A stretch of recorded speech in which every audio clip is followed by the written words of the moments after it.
कि जिस चौधरी शुजात का ये नाम बेचते रहे, आखिर में उसी चौधरी शुजात को भी ठुड्डा करा दिया। ये बदकिरदारों का टोला है भाई। 2 दिन के बाद पुलिस का प्रोटोकॉल खत्म, फिर चौधरी साहब तुहाडा खून, तुहाडी गैरत, तुहाडियां बंदूकां, तुहाडियां गोलियां, तो फिर हम मुकाबला आमने सामने होगा। फिर विच कोई चीज, कोई इंतजामिया नहीं होगी। फिर आप अपने ही साथियों के साथ आएंगे और मैं भी अपने साथियों से आपका मुकाबला करूंगा। उस दिन खून का इम्तिहान होगा, उस दिन गैरत और खून का इम्तिहान होगा। कोई मेरे सियासी कारकुन, कोई लोग नहीं आएंगे, मैं और मेरे जानिसार साथी होंगे। फिर इंशाअल्लाह मैं इन्हें बताऊंगा कि ये जो लाओ लश्कर लेके जो आप कहते हो हम कोटला से गुजर रहे हैं, फिर मुझे बताना कि शाम तक घर पहुंचते हो कि नहीं पहुंचते। आधी दर्जन से ज्यादा ये अपनी बंदूकें छोड़ के गए, जूते छोड़ के गए, पत्थर और जूते खाते हुए गए। और आपने देखा कि इंतजामिया किस तरह इनको भगा के लेके जा रही थी। कायरो बुज़दिलो, ना तुम्हारा इकदाम कानूनी था ना इखलाकी था। इस तरह की हरकत तो एक चेयरमैन यूनिक काउंसिल नहीं करता। अगली बार ऐसी जुर्रत की तो फिर ऐसा पैगाम देंगे कि आपकी नस्लें याद रखें कि ये काउंसलर बनने के काबिल नहीं थे। ये हमारी बदकिस्मती, इस मुल्क की नादीता कुव्वतों ने इन्हें हमेशा हम पर मुसल्लत किया। ऐसा बदकिरदार ये घराना है कि इन्होंने गुजरात को दागदार करके रख दिया। इन्होंने गुजरात के अंदर बंदूक कल्चर को प्रमोट किया, लोगों को, घरानों को दुश्मनी में धकेला, कत्ल और गारत की बुनियाद रखी। इन्होंने पहले 30 से 40 साल आप जानते हैं हमें और डोइया खानदान को आपस में लड़ाया।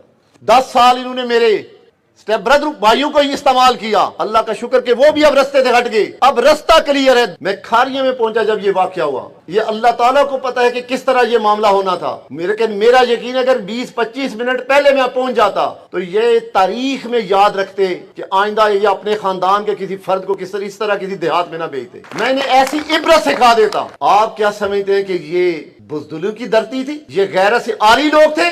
तुमने इसे अपने बाप की जागीर समझा?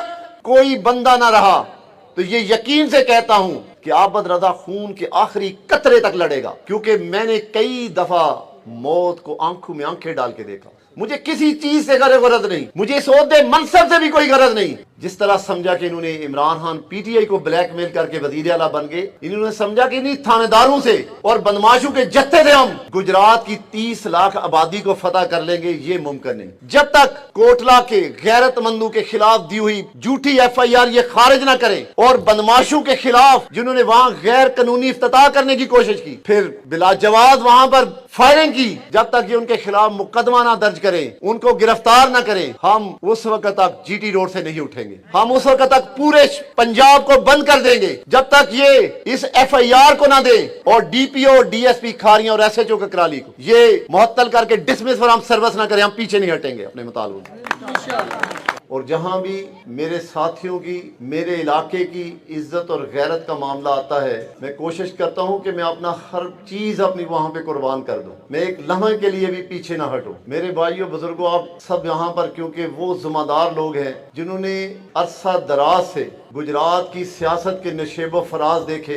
आपने इस खानदान का भयानक चेहरा कई बार देखा। कई लोग इनके साथ रहकर कईयों ने देखा, कईयों ने मुखालफत में देखा। कल की आप एक परवेज लाई के बयान से आप अंदाजा कर लें कि वो कह रहे हैं कि वो हॉस्पिटल मैंने उधर एक बनाया था, फिर उसको मैंने अपग्रेड कर दिया है। तो कंस्ट्रक्शन और तरसील का सामान लेके जा रहे थे तो लोगों ने वहां पे गुंडागर्दी कर दी। अब अंदाजा करें कि वो CM पंजाब है, वो 70-75 साल उम्र का बूढ़ा है। उसे शर्म नहीं आई कि वो इस ओहदे मनसब अपनी उम्र का लिहाज करते हुए इस तरह का झूठ बोल रहा है, जो आजकल मीडिया पे कोई चीज छुपाई नहीं जा सकती। हकीकत ये है कि ये काउंसलर बनने के काबिल नहीं थे। ये हमारी बदकिस्मती कि इस मुल्क की नादीता कुव्वतों ने इन्हें हमेशा हम पर मुसल्लत किया। और ये गुजरात की, मैं अक्सर लोगों को कहता हूं, देखिए यहाँ पर जितनी सियासी जमातें, जितने सियासी घराने, किसी एक घराने से भी अदनी सी मैंने कभी मुखालफत नहीं की। मेरी जिंदगी का एजेंडा ही सिर्फ इनके खिलाफ ये है। ये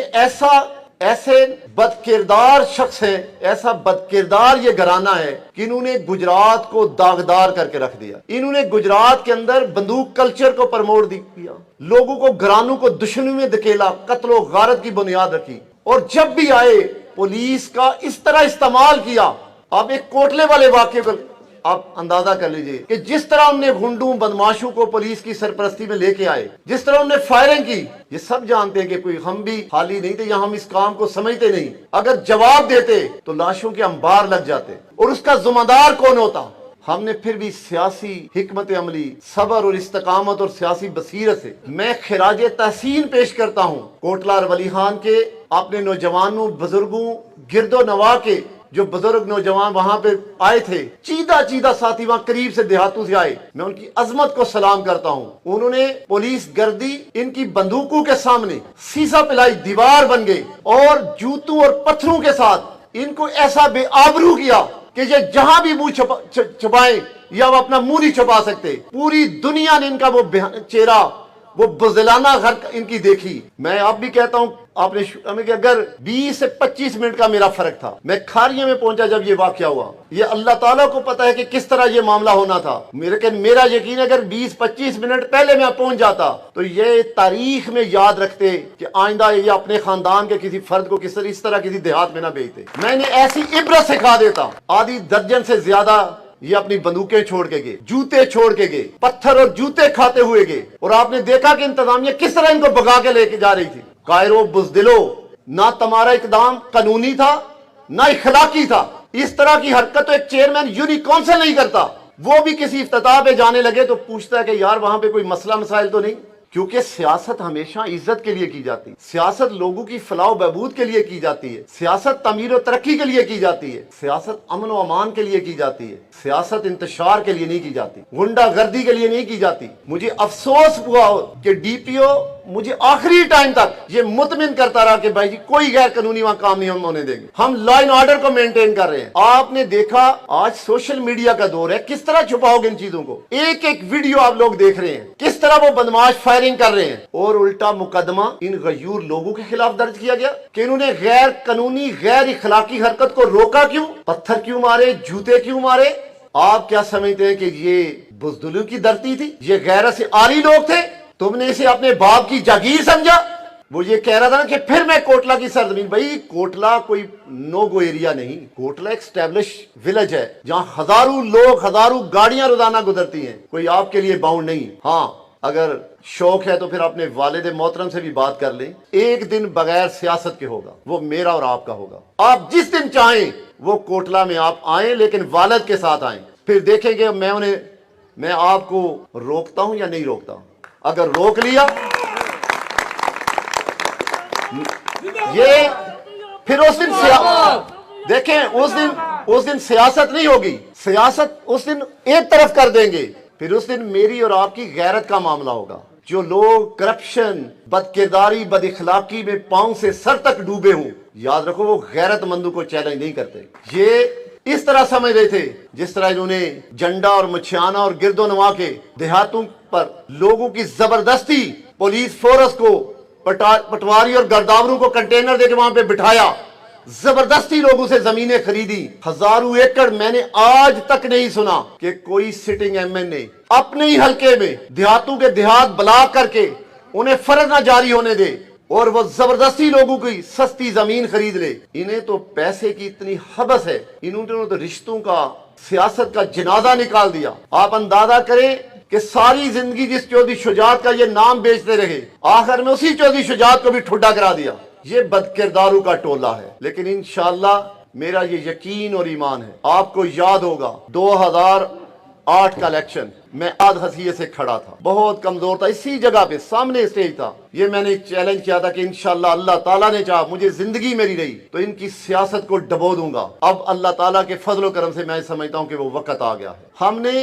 4 साल ये सियासत करने के लिए आए, आप गवाह है सब।